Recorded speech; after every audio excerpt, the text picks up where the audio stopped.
The David Bohm Society presents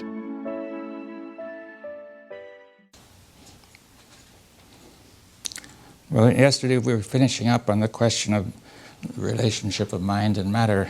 And I think we shouldn't, I'll say something about this morning, but we shouldn't dwell too long on it. It's not, from here on, it's not really the main point, but there are more things that follow. There are things that we have to do that are more significant. But you see, one could say of mind or spirit that it is relatively subtle. The body is manifest, or matter is manifest. The word manifest means in Latin it can be held in the hand. And subtle means, its root is subtext, meaning finely woven. And you could think that the mind, or the thought process or something, makes nets that are finer and finer, but and can get unlimited fineness. Now, and it's interesting to consider the word spirit, inspiration, its breath, and also the wind. It's something which is subtle, you see, relatively. And you can see the wind moving through the trees. You don't see the wind, but you see the trees moving, and you say there's something subtle moving them. And this is the sort of image that you might try to get. Now,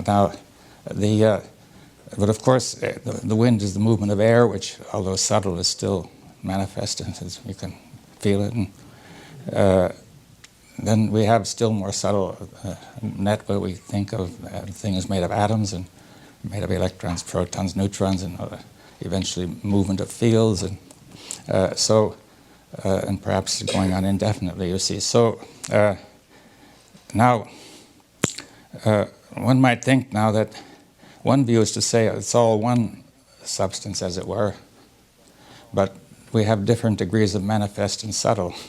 And the mind is on the subtle side, moving toward greater and greater subtlety with no limit. Matter is on the manifest side. And we can see that the subtle can affect the manifest, with this analogy of the wind blowing in the trees.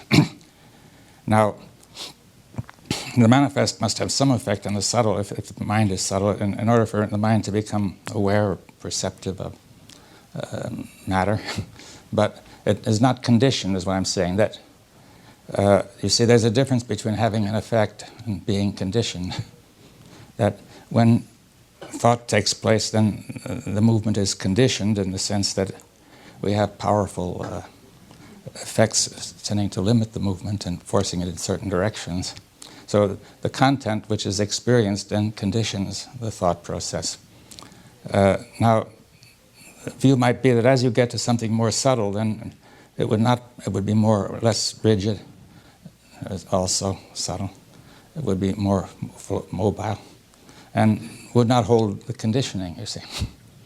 So the suggestion is then that moving in that direction, we move toward the unconditioned, that perception, insight, truth, and eventually must have their origin there, if they're to be unconditioned. Right. Now, I don't know if we want to go very much further into that. I mean, that was just simply to finish it off. But if you want to discuss it for a little while. Would you give a definition of conditioning? What? Could you give a definition of conditioning? Conditioning, you see, that we discussed that from the very beginning, that when a thought process takes place, it goes into the memory. The memory holds it, and the memory reacts, you see, so that reaction conditions the next thought, or all the thoughts. Now, there may be a perception which has to have there must be some relation between the active perception of what is perceived, the matter that is perceived, but it would not, we're suggesting it would not condition the subtle mind. It would not leave a fixed record which would have a very strong record which would affect the way it would go from there on, say moving toward pleasure or pain or compelled to distort. You see, so the conditioning, unless it's understood and dealt with properly, will interfere with the action of truth. with the insight that will tend to prevent it from acting properly. Conditioning is the tendency of the memory to move from one memory to the next? Well, conditioning is, first of all, that when the memory responds, it responds with the movement which has already been recorded, you see. It may produce a feeling or a thought or a muscular tension or an action. And then that builds to the next. It builds to the next, and that associates. You see, they're all in the memory, and they're all in that soup, and all associating together. Kind of chain of... Yeah. You're saying there's another movement that wouldn't rely on the past movement to interpret or react. Yes, but it would be able to pick up the information as to what the material. It's not the only way that this could operate. Yeah. That's the suggestion. Now,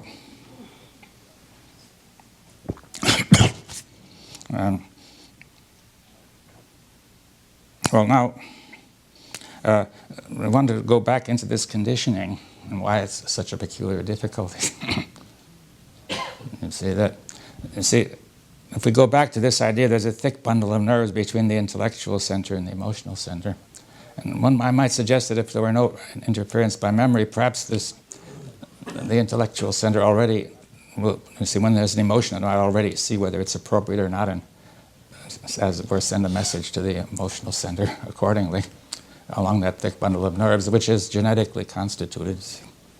And if there wasn't any conditioning, that would be appropriate. Perhaps that's the suggestion. You see, that there would be proprioception, that the intellect would know that it had affected the emotions and vice versa.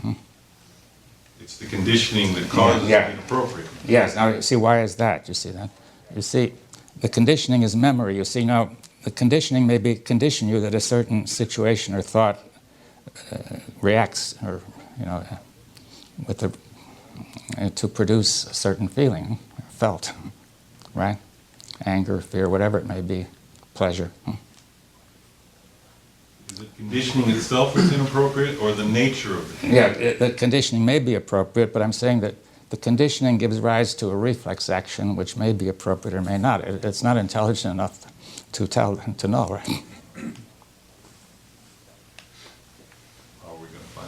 Well, it's clear. It's like a machine. How can it know whether, you see, a certain reaction may have been appropriate in the past when you set up the conditioning. A situation may be different, but similar enough to operate the conditioning again. And it won't work. Huh? Well, in a machine, you would find that there are places that are wearing out, at the wrong speed, or things are breaking, or the machine isn't producing the desired result. You say there's something wrong in the machine. Yeah, but you could also say that this machine being programmed in a certain way, that's like it's conditioning. We have conditioned it. You see, it hasn't conditioned itself. But this machine will have a response which is suitable for a certain situation.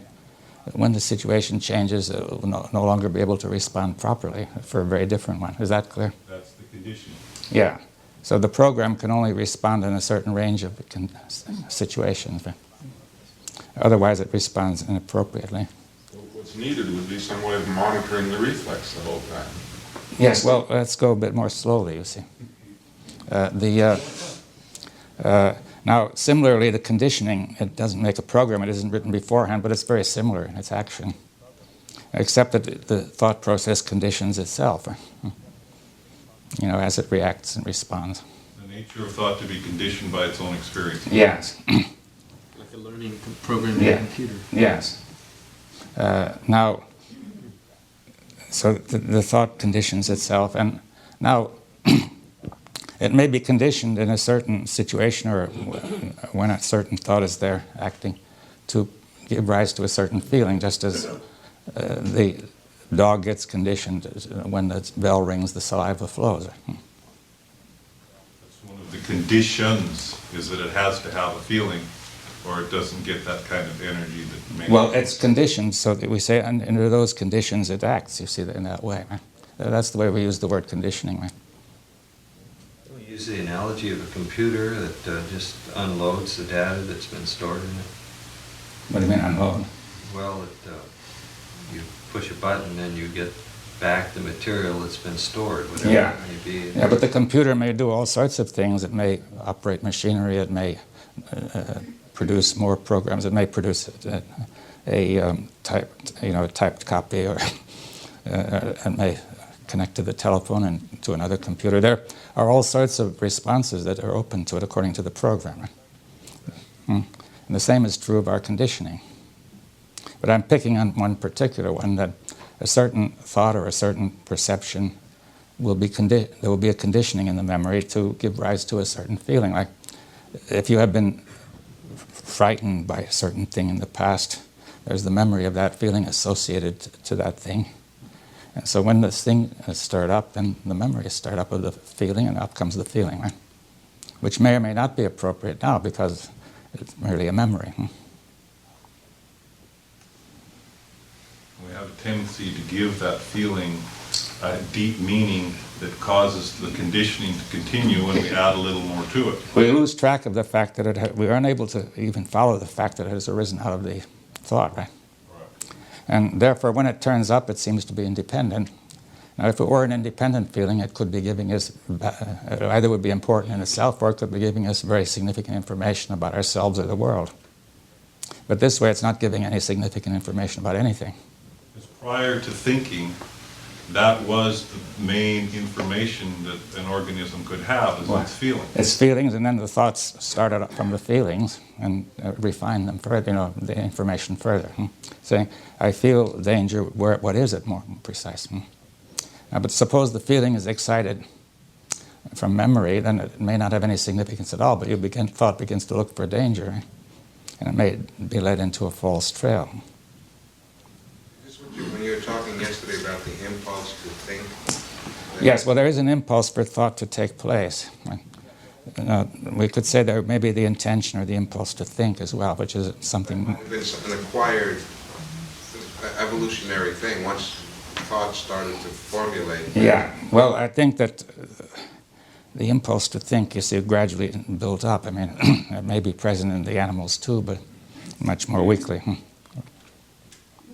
fight and flight impulse is there as well, isn't it? Well, that's another reflex. You see that given danger, you may fight or have fight or flight or else freeze, you see.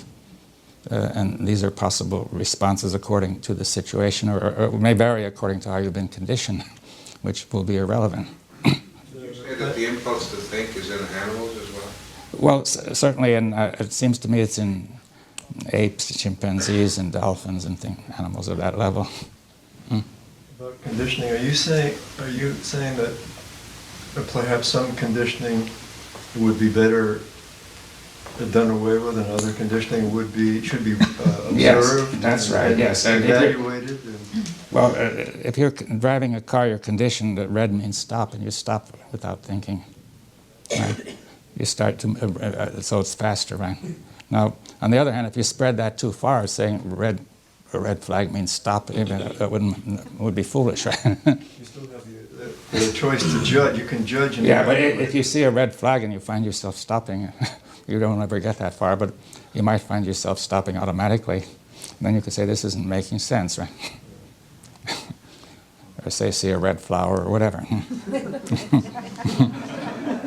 But under certain conditions, red means stop, right? Now, okay, well now we have to say what goes wrong with this conditioning, you see. It can be perfectly a valid part of our process, or it can lead to deception. So it's the inability to distinguish between a feeling which has valuable information about the world or oneself, and a feeling which is just produced by... Yes, or else even then, if the feeling is conditioned, it seems to be such valuable information that we don't know it's the conditioning, and therefore we can't seem to question it. It seems to be a fact. So what's needed is some ability to distinguish. Yes, we'll put it that way if you like, and we'll come to that. We're also unaware that we're being conditioned as we're thinking. No, memory, the operation of memory is the one thing of which you're least aware. You see, when it gets in memory, you're not aware of it at all. It's only the responsive memory that you're aware of. Right. The reaction. Once you see the response of memory, you can then begin to question whether that program is appropriate. And Yeah, whether but will you see that it is the responsive memory? You see, how will you know? You see, we have to go into this carefully. How does one ever get to know this? Like proprioception. Yes, but we're raising the question, okay, is the proprioception of thought possible? I mean, proposing that it should be possible because it's another neurophysiological process, and why shouldn't it be possible? But I was saying we have to try to see what is involved in making it actual. So it seems, just to clear up a point, we can't really go at it from the other end of maybe trying to prevent things from going on the memory, because there may have been a lot already inherited. Well, not only that, but the memory may go down automatically. You see, you may have a very lightly held memory that doesn't condition you. You know, happen in a very heavy memory, which conditions you. You know, a tremendous sense of necessity and emotion and so on. One word that never seems to have come up in this discussion is cognition, which to me means that place where raw data coming in through the senses is transformed into something that gives meaning. Yes, Samuel scans his landscape constantly and gives meaning to it. Yes, well, that I feel that's another thing that happens. But I mean, if we try to put in too much at once. It's in that area of cognition, of the transformation of data to thinking, thought, memory. Yes. That the confusion takes place. But you see, there's no problem if we don't have memory, like confusing the issue. It is set up to take care of that. You see, I think genetically that knowing takes place. You see, as part of genetic structure. Memory is part of the data. But the memory introduces confusion. We want to see why and how. See now, now we say you may get a feeling which is sort of originating either giving you real information originating in the emotional center thereabout, and we may get a feeling stirred up by memory. Now, if it's stirred up by memory, you don't see the memory, and therefore you judge it to be automatically and not even consciously an independent feeling of great importance. And then, if there is such a feeling, then the intellectual function should come along and judge it as to whether it's appropriate or not, and send a message, as it were, what to do with it, you see. But suppose the feeling is not coming from the emotional center, it's coming from the memory, right? From the conditioning. Therefore, that message is not going to do any good. And so, in fact, it will do harm because the message will introduce a lot of confusion. Nothing happens, basically. And then it seems to be a further proof that this feeling is there independently. See, but it's really solid. Right? It doesn't change. It's very stable. And you see, so the normal channel by which this thing would be taken care of now becomes a source of trouble. See, because what the whole system must get in contact with is the memory. If it wants to change that. Getting in contact with the feeling will not change the memory, which is the origin. Right.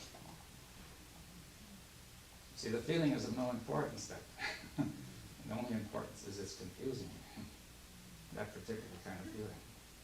I can only express my personal experience that events in my life pushed me to a point where there was so much pain I had to look. Either I would dissolve into my conditioning, or whatever happened, I had to look at who I was and ask and find out that I was a lot of conditionings put together. And that was the beginning of being able to look at my conditioning, see how it affected my life, see how fear kept me my own prisoner, and start from there. And Yes, but I think, you see, what you're discussing is that we can see this happening on a certain level, abstractly. You see that see, I'm saying, how are we going to get this immediate sense of proprioception of the conditioning?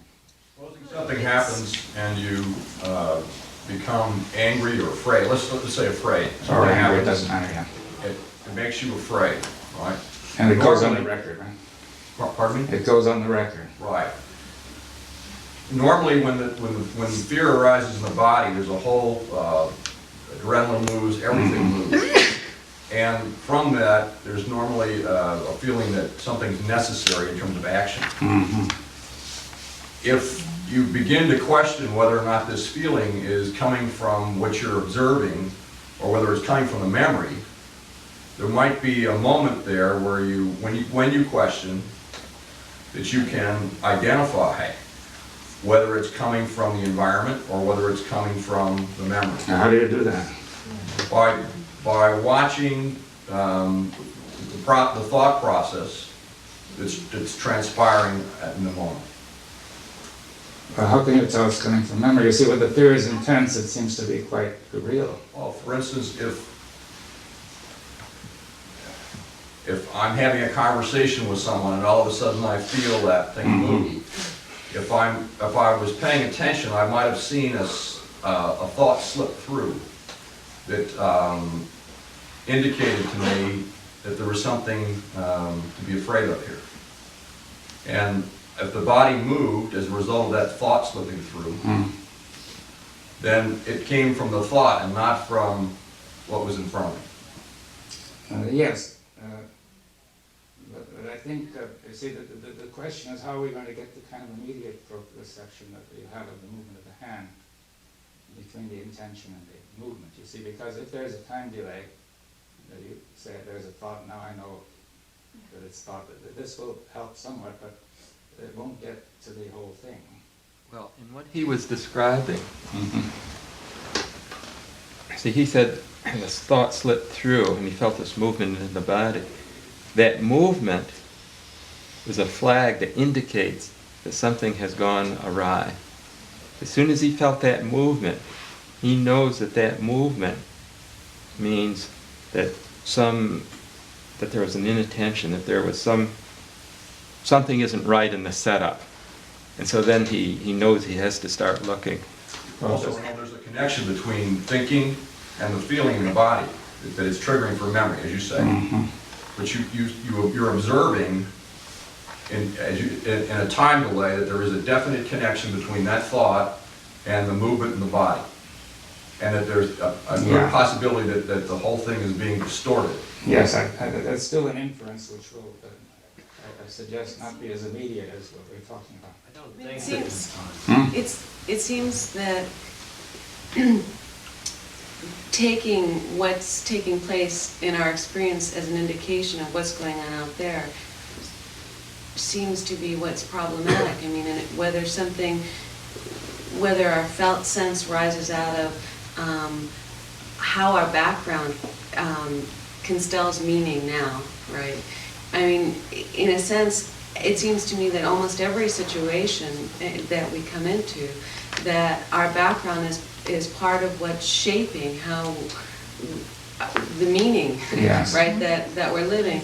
And so it seems like the problem in taking what's rising up in us as an indication of something out there or outside of the general way that meaning is cohering is problematic, because when we're attentive to this process of cohering meaning, it seems like if we keep taking up whatever's rising up in us and not giving value to some over something else, it will come into coherence. Well, it doesn't. You see, if you suppose you have the incoherence, which you may feel in some sense, it's not very clear, right? And the incoherence is pervasive. You see that it affects all sorts of things.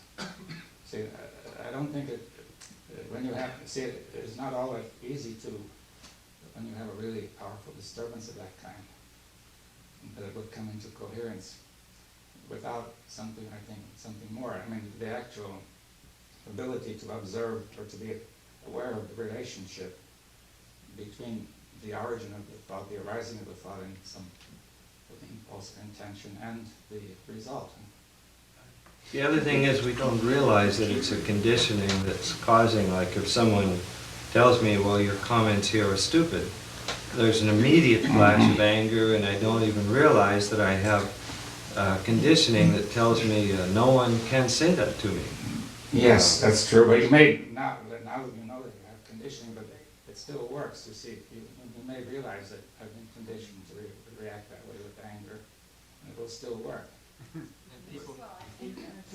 Well, when you start talking in terms of the conditioning and the unconditioning, I remember Krishna already used to use the analogy of to recognize that the house is on fire, and that when you recognize the house is on fire, it's almost as if on a scale of 10, if you were 50% conditioned and 50% unconditioned, suddenly you'd be 100% unconditioned and you take care of the Well, fire. but people generally don't do that with really powerful anger or fear or panic. I understand that. This, again, that what you said yesterday, that keeps running around in my head, that intention to attention, that act to attend, that aspect that obviously cannot be learned so much as done,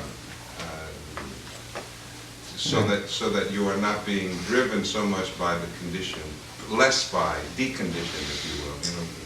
Yeah, I think, yeah, I see that. But there's a problem in there. What are you to attend to, you see? To the attending, I suggest that we have to attend to the relation between the impulse for thought and the result of it. You see, now we don't know what that means. I mean, we have an abstract idea what it means, but we don't know what it actually means. At least in general, people don't know. And, If we don't take the amplitude of our response as an indication of what's going on out there, but in a sense, internal barometer of how meaning forms at this moment, then in a sense that is a proprioception coming in. It's a proprioception in attention. It's like we have a barometer, we have this feedback, an incredibly sensitized feedback that gives us a way of feeling how we're forming meaning now. Are you saying that we have something within us that tells us what the value of our thoughts are? And that we should use that as a kind of barometer? And yet we have this tremendous crisis facing us that we almost have no feeling about, and yet if somebody insults us, we get tremendously incensed? I'm not saying about any objective value, but about how we evaluate, right? How meaning, how we form meaning now. The value and the charge are kind of similar, aren't they? Are you saying that that's something that's of value in this question, or is the problem? Because how we value things seems to be the problem, because this fellow said if somebody... Only if we take it as an indication of something objectively true, you know, only if we not take... necessarily. You can have a subjective, I could be wrong. This fellow said if somebody told him his comments were stupid, he would probably have a very large charge, and I know that feeling. Yes, well, you see the meaning. The point is, it's the meaning that does it. You see, you apprehend, in a very complex process, we probably don't understand. The brain apprehends, the mind apprehends the meaning of this insult, which it might not apprehend if it were in another language, or it could also apprehend it in the tone. And apprehending the meaning, which is that you are an idiot, which is central thing, which is supremely important and glorious and so on, is actually an idiot. It upsets the whole thing, but it's the meaning that upsets it all, you see. Now, it all happens very fast, and by the time you know from the past that I have reacted again, it's already left its mark in the synapses. Can you say that the I is meaning?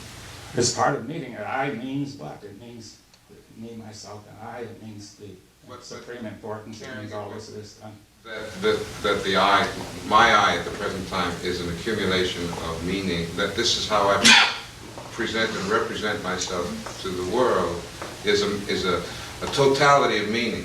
Yes, and the meaning is is essential to the reaction. Right, that's what this gentleman, when Michael mentioned that, he said, if my meaning is such, my meaning of my I is such that I am incensed by what just got said, I will react. Yes, yeah, it's not just the thought process reacts, you see.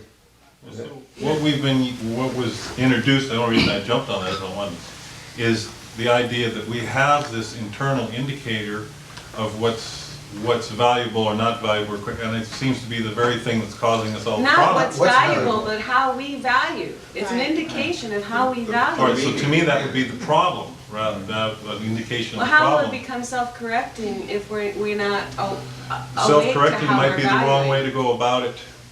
I have the feeling that something extremely important is being discussed, but we're just sort of shouting at each other. The temperature has gone up, you see. Now, meaning the temperature, hasn't it? Maybe if you try to hold the temperature down, the thing. No, well, let's first notice that it's gone up and didn't go down, right? I think the conditioning gets in the way to stop the very important thing that started in the very moment when Dr. Bohm started speaking. And the rest is just the conditioning that gets in the way at this moment to interfere. Well, the conditioning delay. does interfere, but we're trying to find out how and why and what can be done about it. I'd like to say how I receive what Risa is saying. You seem, Risa, I don't know, you seem to me to embody what you're talking about. And it seems that when you receive something and you check, you use this word organismically, and I've heard it several times the last few days. It seems like you check within yourself, not putting up some sort of outside objective thing that people object to as some sort of a value thing that we get in trouble with, but merely being honest within yourself and not putting the thing back outside the way thought does to begin with and makes it fragmented.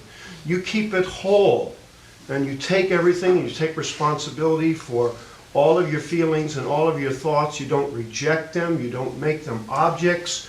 You accept the entire thing, and you accept in a way. I mean, you have, to me, like a beautiful system that it's, you know, just kind of expands out to the world, and you don't use that outside objective thing, but you really mull it inside. And I think that kind of an attitude would be the very thing that would be self-correcting and where you would get in line with thought. I mean, that's the way I receive you.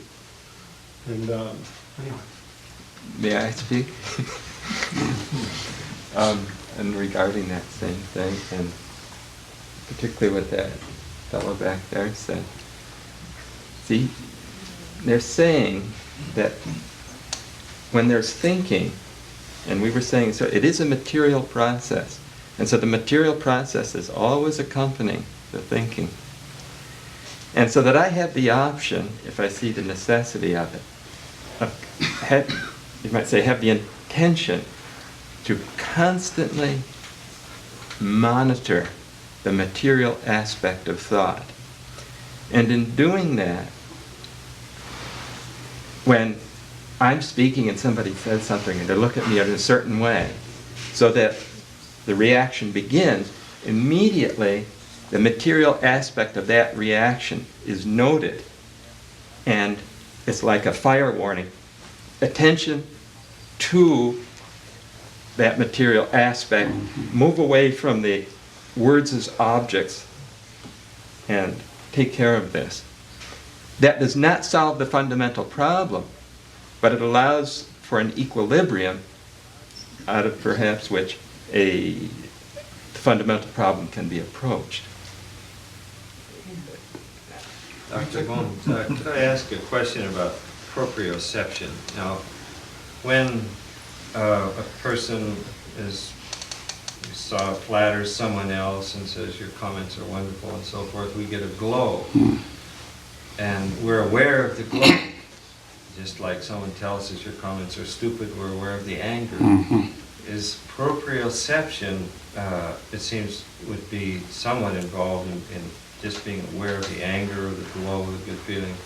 But are you talking about proprioception would be to become aware of the release of the stored material that tells us how we're going to react to flattery and how we're going to react to uncomplimentary remarks, so that we always react in the same way, either with the glow at flattery or with intense anger at uncomplimentary remarks? Is it the release of the stored material that... No, I wouldn't say that. Is it coming from the outside or from the inside? I mean, in order for me to get those reactions that have just been described, don't I have to repeat that internally in order to make the machine work? So, yes, that's what it would come to. But you see, that the first, when it happens in the beginning, you can't stop it. Now, the reaction is due to the fact that there is no proprioception. You see, it's not to say there is a reaction and we apply proprioception or anything, but if there is no proprioception, then automatically the thing is given the wrong meaning. You see, as something independent. So it's not that it needs to revivify the memory, it's just that Well- the charge that keeps the conditioning sort of spiked in terms of, I mean, it seems like that is where the change needs to occur. Well, you see, the point is that we don't see that memory is operating. We may know it abstractly by inference, and that's already too late now. It has already affected the conditioning. It has affected the synapses chemically. And after you've been angry, you know, you're all disturbed for quite a while. It may simmer a long time. And your thought may not go straight, or fear. And the difficulty is, I'm saying that thought, though a material process, is not proprioceptive. Now, if the body were as unproprioceptive as thought, we would not be able to move, you see, or not be able to live. And there would be a problem. The person would not be moving coherently, but you would say that the problem is that there's a lack of proprioception. If you say that thought is the one that conditions itself, then why is proprioception needed to untangle the conditioning that the thought made in the first place? Well, something must untangle. You see, thought itself, being conditioning, is not intelligent enough to untangle what it has entangled. No, but that thought, I heard you say before that thought is the one that conditions itself. Thought is a process that conditions itself. In this process, the conditioning keeps on adding, yeah. So if it conditions itself, is the possibility there that it can uncondition itself too? Well, no, there's no visible reason why it should ever be able to uncondition itself. That is, if you just take a ball of cord and tangle it up, you can keep on doing that and it will never disentangle. You see, it takes a kind of observation or intelligence to disentangle it. But then you tangled it or untangled it. Well, no, it tangled itself. This is important. You see, this is another one of those features of thought that creates confusion. That thought says something happened, but thought is very modestly says, I'm only telling you the truth about it.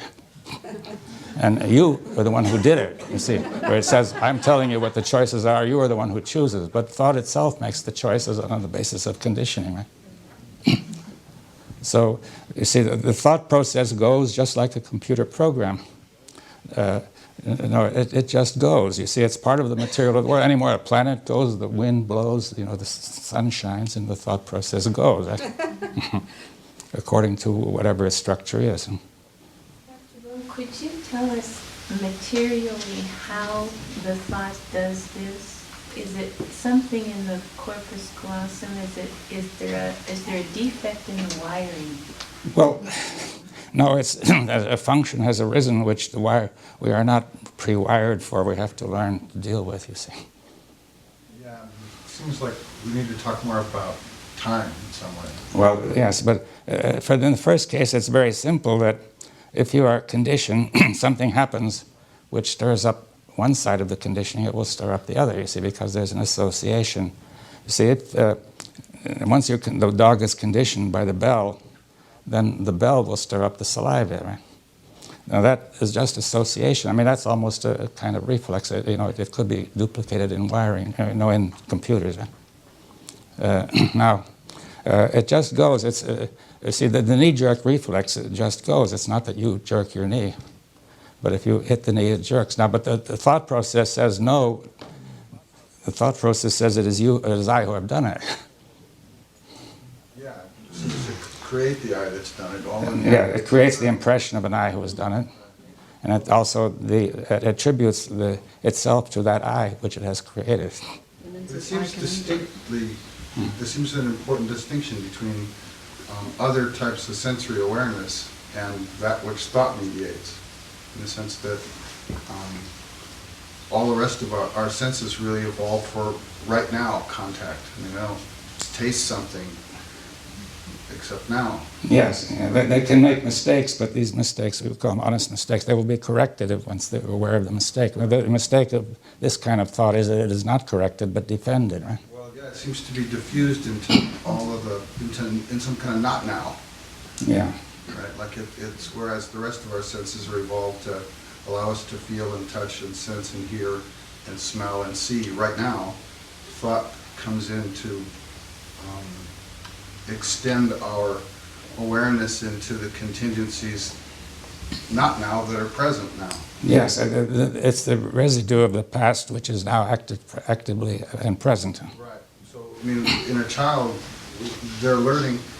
It seems like they don't live in time in the same way, and learning that's timeless is absolute.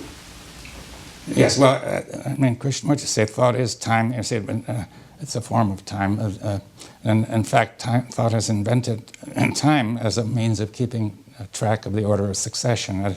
So Leibniz has said space is the order of coexistence, and time is the order of successive existence. So if you carry that, what this gentleman is saying, if you wanted to talk about time a little further, and the I cannot distinguish between a feeling and a felt, or thought and thinking.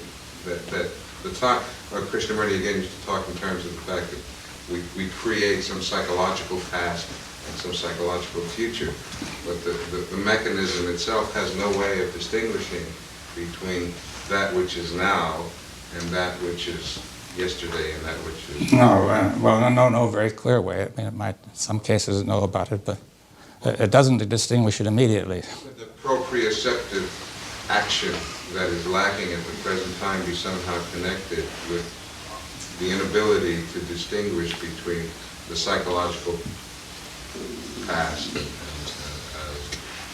And this, I think, cycles back on what we were trying to get at earlier, that maybe the parameter of that distinction is energetic. It isn't Maplandic in the sense that we may not be able to make the distinction solely by how we can see the relationships in the map, but rather the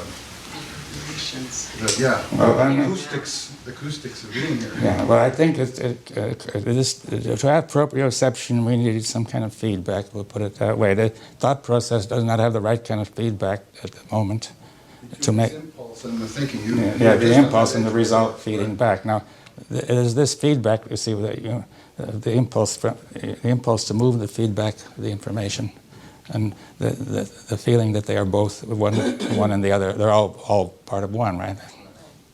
Is there a way of just programming this? Is a way of being out? Well, it's not. What's missing is that we don't see that it's happening. You see, it will not do any harm if we can see what's happening. You see, so otherwise we get the wrong meaning, and the meaning then acts according to the meaning. Now, you see, whether something is independent or dependent is a crucial feature of meaning, right? Now, there are certain cues we take to mean that it's independent. If we push on it, it stays by itself. It's sort of powerful. It acts. It's stable. And dependent is if we push on it, it moves. It turns aside, and various other criteria. So, according to those criteria, then we may say it may mean to us this is dependent or independent, and our action is immediately and automatically accordingly. This presupposes that in order to do this, you've already got to be outside of it. Otherwise, we're just going to go round and round all the time. Yeah, but you see, where would we be outside of? I don't know. You see. I don't mean we, but there has to be some way of looking that is not caught in the... Yes, we said there must be some unconditioned way of looking, but to think of it as outside or inside might be misleading. What I mean is it can't be caught in this reaction there has to be some... We think that we're looking... So our looking has to be unconditioned, but if we make a sharp division between conditioned and unconditioned, then we face ourselves with the problem of here we are conditioned and we've got to cross to the other shore. Can we go back then to what, again, this notion that this gentleman wanted to talk about time, that the looking that Sarah was suggesting, that outside or inside is really some sort out of time, that the time that is not conditioned by time. Yes, well, I feel that we can make some steps before we bring in time. You see that we can learn something. You see now, we need a feedback and a reflection. Now, you see, one way of getting feedback with the senses is through a mirror, You see, so if you try to shave yourself without a mirror, very, very unclear, it doesn't work, right? Now, you establish a mirror, now, which is a feedback, but there's some very interesting things happen. You see, you do not attempt to shave the image in the mirror. You don't treat that as the independent reality, which is what we're doing with the feelings, right? The felts. Right? See, once the felts are considered to be independent reality, it would be right to try to deal with them. But in fact, they are not the origin of the problem. The origin of the problem is the memory.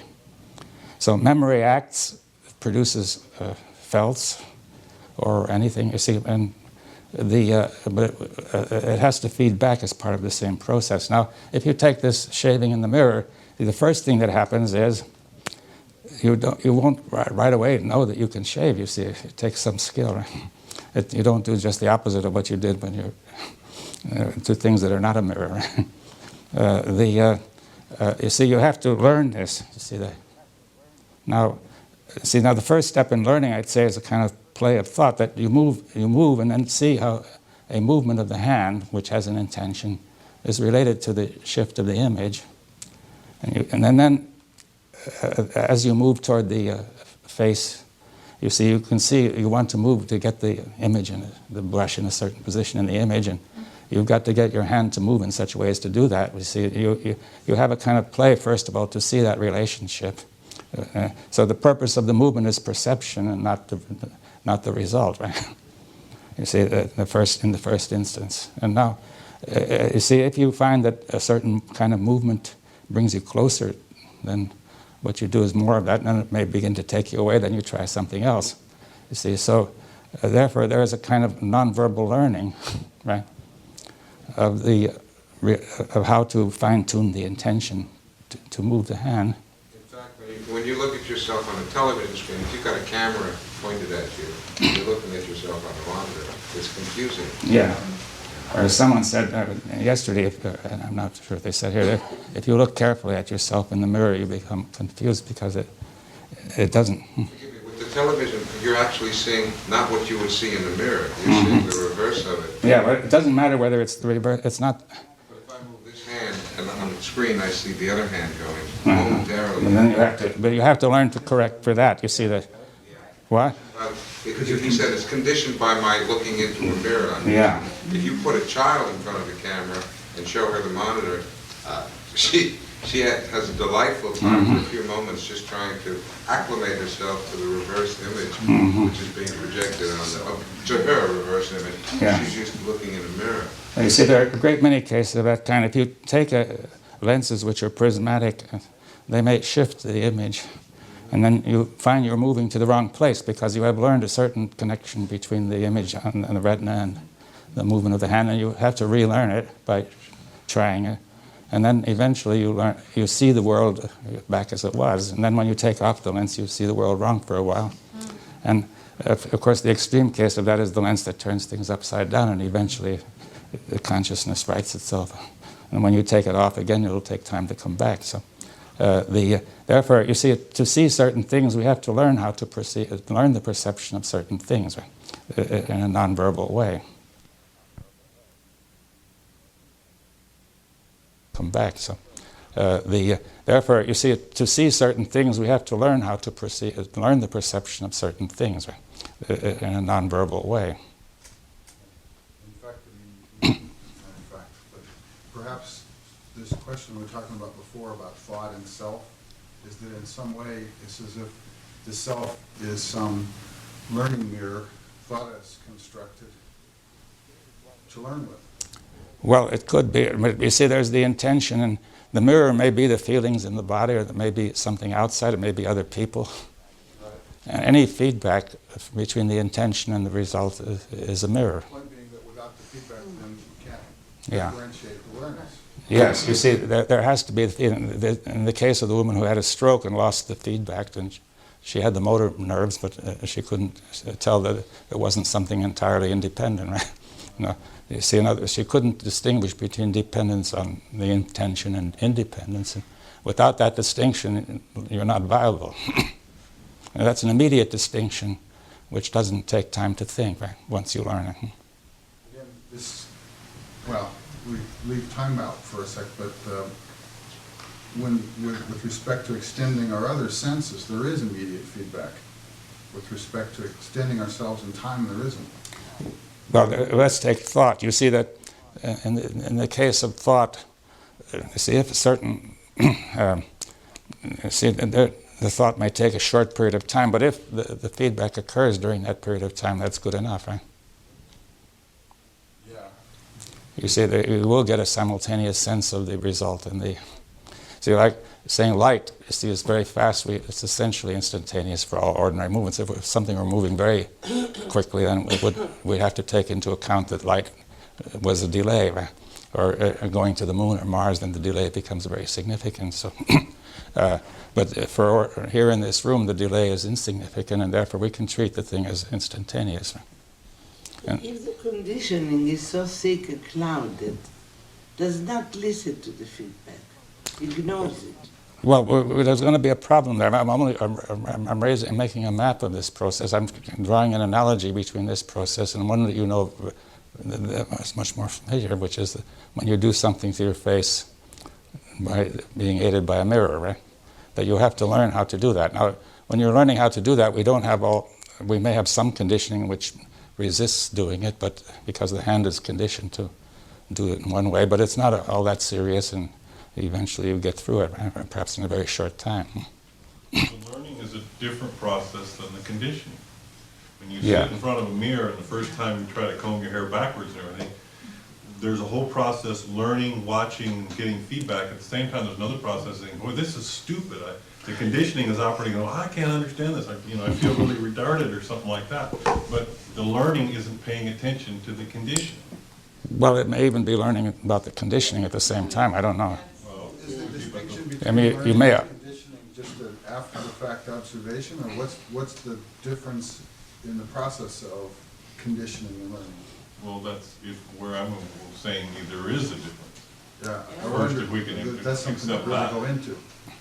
See, there's learning, like you say, in front of. I remember learning how to use a mirror. Mm-hmm. Everything was like this. Yeah. And the learning was a process of observation, Yes. motor nerve. Observation, not only what you're doing, but how it's related to your intention. Going through a whole. And then you gradually developed a finer tuned intention. There isn't any of that problem. There's no need to do that. It happens immediately. Right? But concurrent with that learning was a feeling about not being able to operate. Yeah. Yes. The feeling was the condition. Yeah. Well, you had the conditioning was operating in another way, interfering with this. See, in the beginning there was no proprioception. Now we learned how to proprioceive, if you want to put it, in this case. Huh? So you're saying that there's the possibility of another movement in the brain or in existence that isn't relying on the conditioning to tell it what's going on. Yeah, it's got to have a free play. If it's conditioned, to the extent that it's conditioned, it will not be able to have free play to explore what might actually touch the whatever, in this case touch the head, or in the other case touch the memory. Right? And almost every reaction I see happening to this statement in this room is relying on the conditioning to try to figure it out. Yeah, but there's a possibility of learning which is not, it may include the verbal. We learn about words too, but even when we learn how to use words, the learning is nonverbal, right? It's the same nature as learning how to shave, right? Or use the mirror. The word is a mirror for the whole thing. Yeah, the word is itself a sound, a real thing, a real sound, which is a mirror. What is this process that's aware of itself without being conditioned? Yes, well, that's the same as when you move your hand. You see, the awareness is the awareness of the relation between intention and the result, right? And which is immediate. I mean, I'm saying it's a fact. I don't want to try to go into all the physiology of it. I don't know. When you're giving this analogy of a mirror, are you indicating that the observation is something independent of thought? Well, it's not conditioned by thought. You see, it may pick up. It doesn't depend on thought. It may have a connection with thought in the sense that it may pick up thought, what the content is, but it is not controlled by that content as ordinary conditioned thought is. See, when you're angry, the content of the thought is controlled by the conditioning. You're not free to think clearly, right? You're compelled to distort. mirror can be perhaps a little limiting here because it's sense of just the visual, and we're really saying that maybe there's an analogy between the mirror and a three-dimensional acoustical felt sense, knowing, seeing, feedback bubble. Yes, there may be many dimensions. You see, it may be more than three. Yeah, okay. Yeah. We'll just take it from 1 to 3 though for a second. Yeah, so now the point is that the conditioning, when it operates in thought, the impulse is not conscious. You don't have any intention to be aware of to connect up with the result, and therefore the result will automatically be attributed as independent. Right?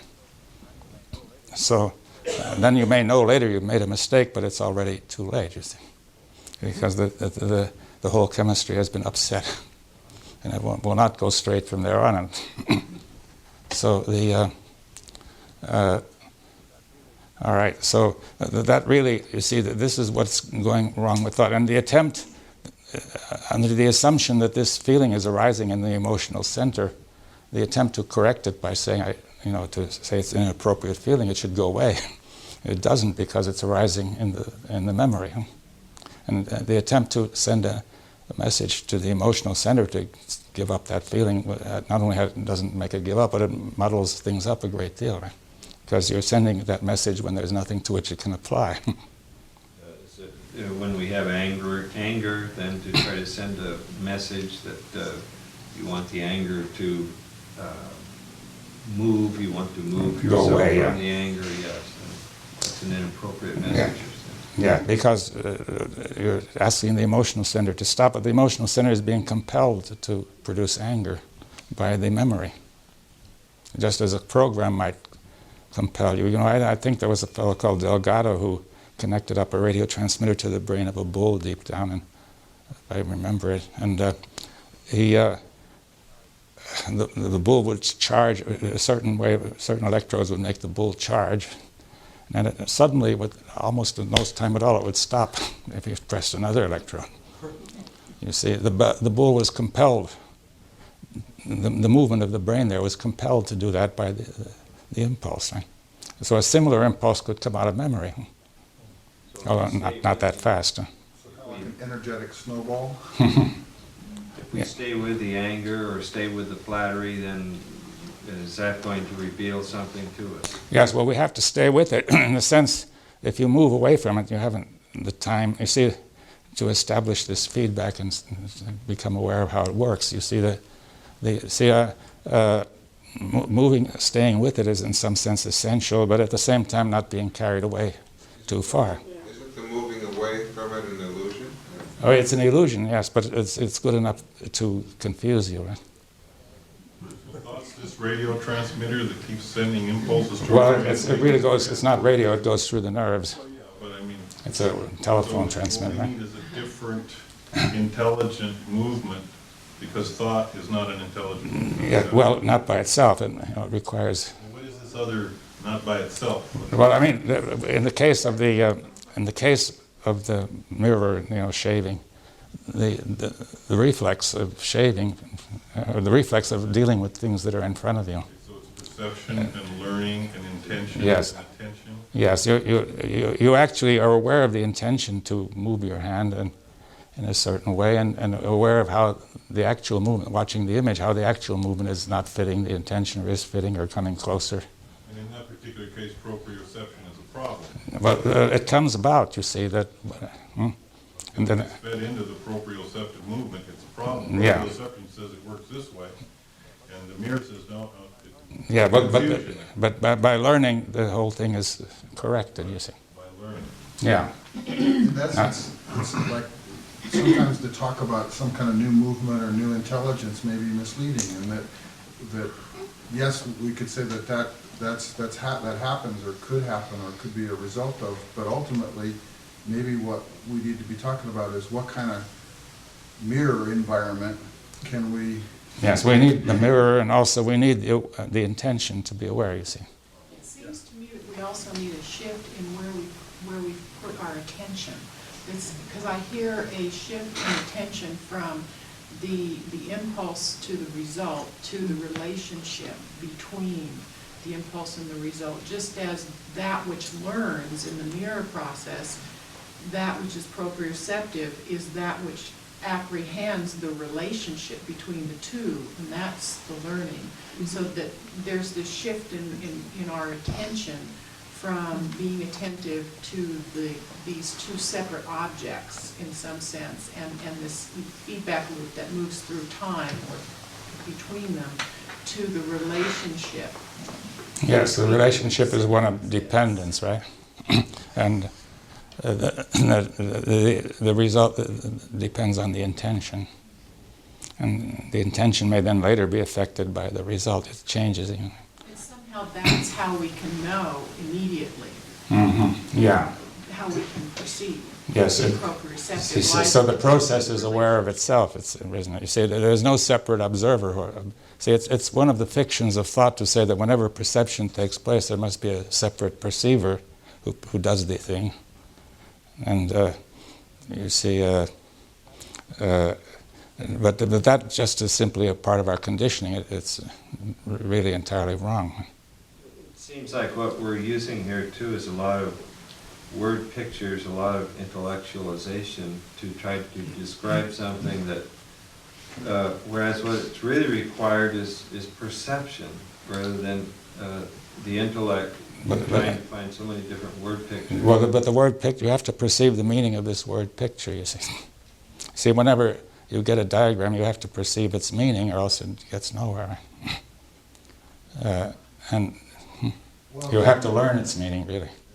If the intention doesn't create a mirror to be able to vivify the experience of this relationship that you're intending to be aware of, then how... Well, you see, I think the trouble with thought is that the mirror is there, but the intention is not aware. You see, the intention to think, for thought to take place, is not aware, and therefore we have nothing to connect the result with. You see, the result is the feeling, for example, or the result is something else. So the intention in this case is an orientation. Yes, well, see, in any movement of the body, the intention is a sort of a fine, more and more fine-tuned orientation. Like the piano player has got to orient that movement in a very fine way, right? And to begin with, a conditioned movement of the hand will not do it, you see. Supposing you had a circumstance where you were constantly around people that make you angry, right? And that's a normal circumstance because you're maybe in a business situation or wherever it would be where it would happen often enough, right? In most places it happens. Well, so, supposing you come to the weekend and you find yourself on Saturday reflecting on what may have transpired on Friday or earlier in the week, and you find the body getting as disturbed as if the individual was right in the room. Yes, well, they're beginning to move in the direction I would like to suggest, you see. And if you were to do that on Saturday, when there was no individual in the room, and instead of just letting it go, the anger, to start to experiment with it, that is, to see the relationship between the fact that you're presenting an image, and the body is responding to that image as though it were actually there, as though the actuality of it were there. Yes, you could say what an experiment is really another word for play, that something must happen to explore this connection, you see, so you can learn it. So now you see, what we could suggest is, unless we have an intention, we have nothing to observe. Now, so let us produce the intention by repeating the words, which will capture the thought that makes you angry, right? It makes you keep on being angry.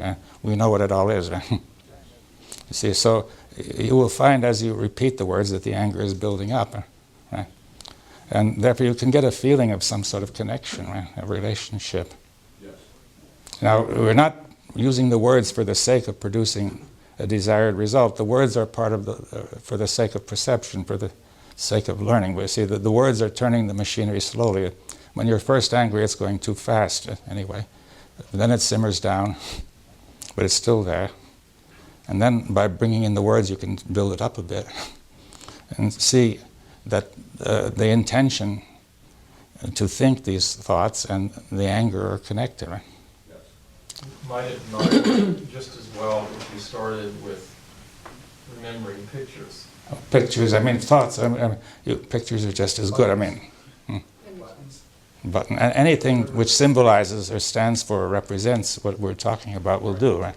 There could be other ways than just words. No, but the easiest is usually the word, you see, because the word, in fact, is usually the major cause of anger, but a picture could do it too. So you're saying it needs to be slowed down? Yeah, and it does slow down, you see. Anger does slow down when the occasion has gone, but it's still simmering. So when it's slowed down, and if it becomes ordered, it is as you practice this, and it is slowed down. If that becomes orderly, that perception, are you talking about insight occurring through order? Well, just simply the same as you learn to use the mirror, that you're gradually learning this connection, a nonverbal connection between the words and the feelings. Will you ever get to the point where you recognize that it is just an image and it is not the actual Well, perhaps, yes. But see, the first point is that when you have the intention to get to a point, this is already not doing it, right? You see, in other words, you're not playing. The intention to produce the result is going to produce an image of the result and is going to muddle it up again. You just experiment, and that from the experimentation and an observation of this experimentation as it's going on, with the intention to learn, play. Yes. That observation itself should present an intelligent.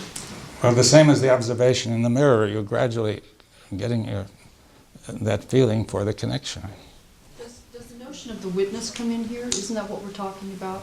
Well, but it's the important point is to witness a certain connection. It's the intention to attention, Yes. which I perceive as being a witness, as an observer above almost. Well, but I don't know if it's above. You see, it may begin apparently above, but when it's actually happening, it's just, you don't sense the observer anymore. We're complicating this more and more and more and more. Yeah.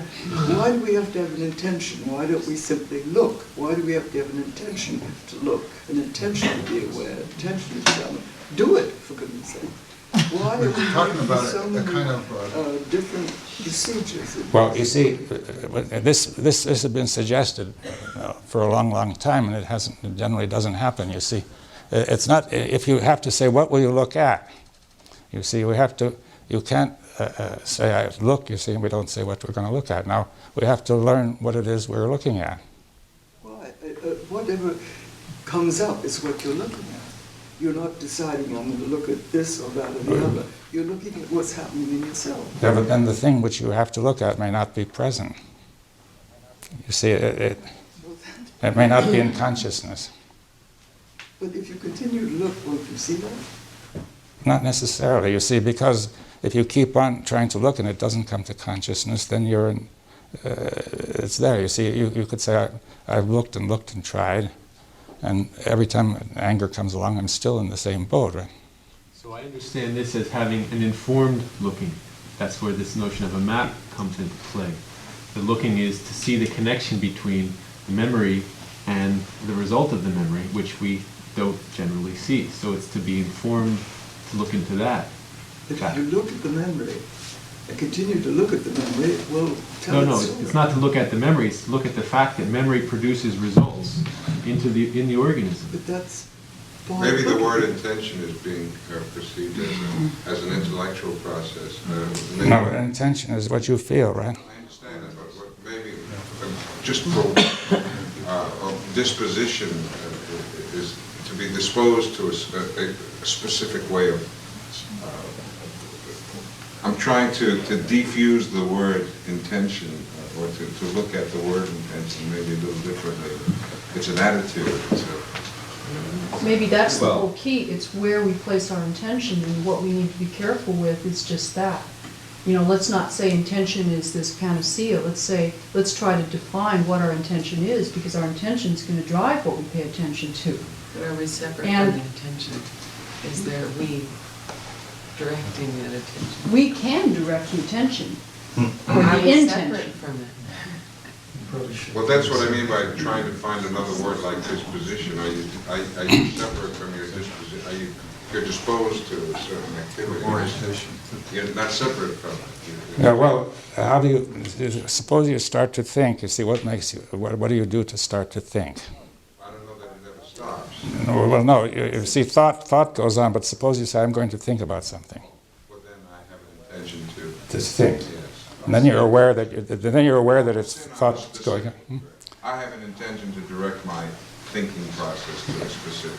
Yes, and in that case, you can be aware that the result is coming out of the intention. Okay, so essentially what you're doing is applying proprioception to the situation. Much like I want to move my hand, I want to think about something, therefore I can direct my thought processes to that specific. It's a form of proprioception. Yeah. You're asking us to change we already have an intention in thought. That intention is to keep thought going at all costs and protect the image it produces at all costs. And we're being asked to change that intention or to be aware of that intention. Well, there already is an intention that's operating immensely. But prior to that, Doesn't it go on anyway? Well, I don't know anything about it. What When seems you to me, wake up, what do? You start thinking, or thinking emerges in your consciousness. But the whole cycle of thought is to keep itself going and to protect this image that it's projecting. Now But we're being why? asked, but why? well, I don't want to get into why, I just wanted, No, but see, Finish it. okay. and now we're being asked to have a different intention as to see the process of thought, which was never, ever introduced into this equation before. It was always saying thought is, it's doing its thing, and the thing it's doing is protecting and augmenting this reality called me.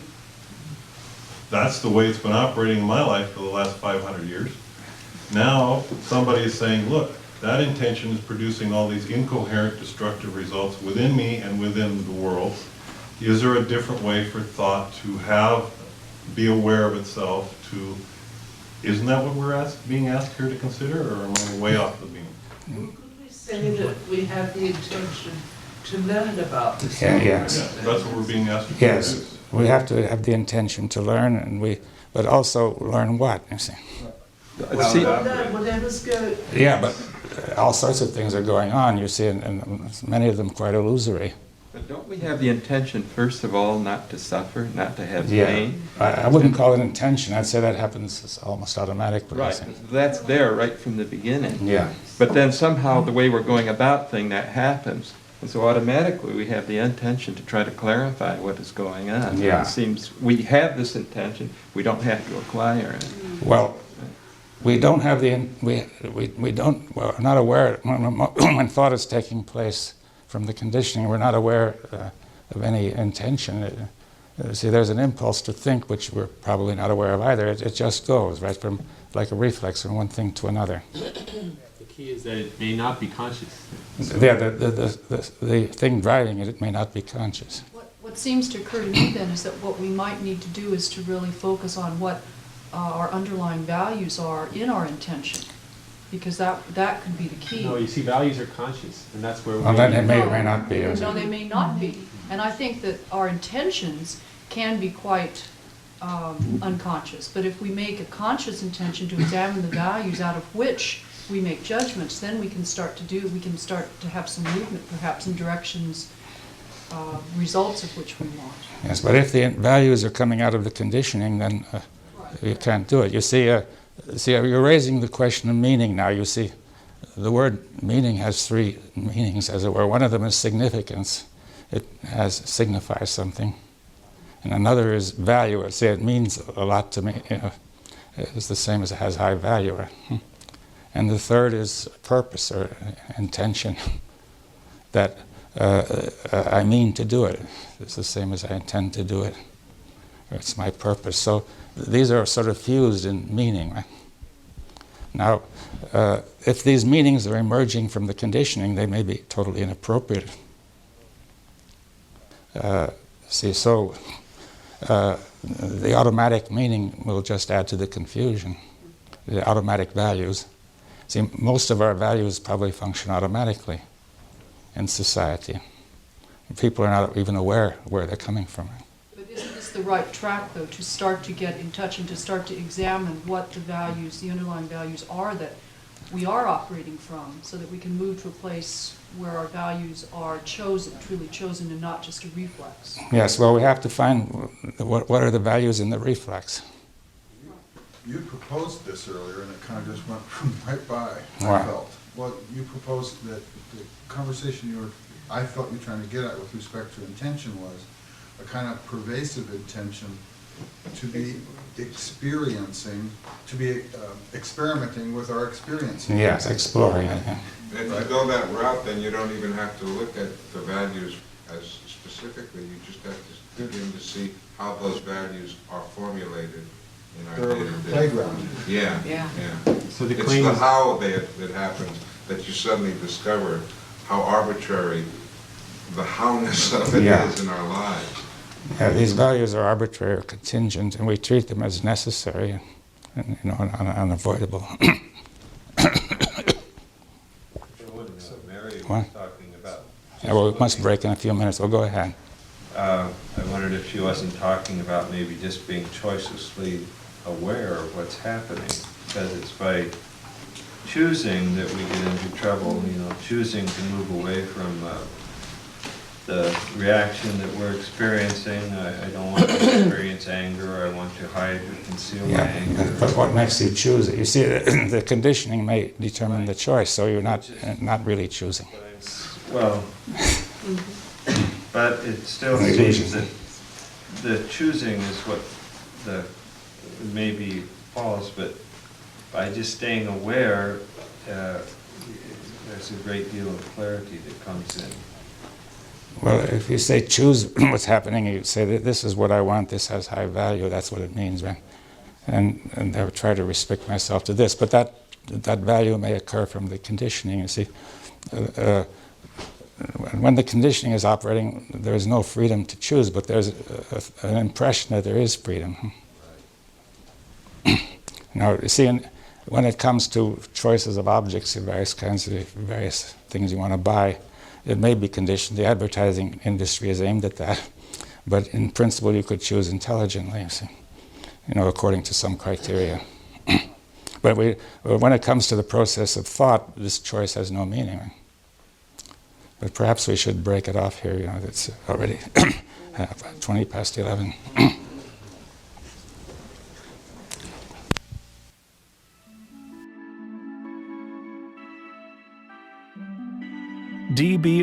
dbohm.com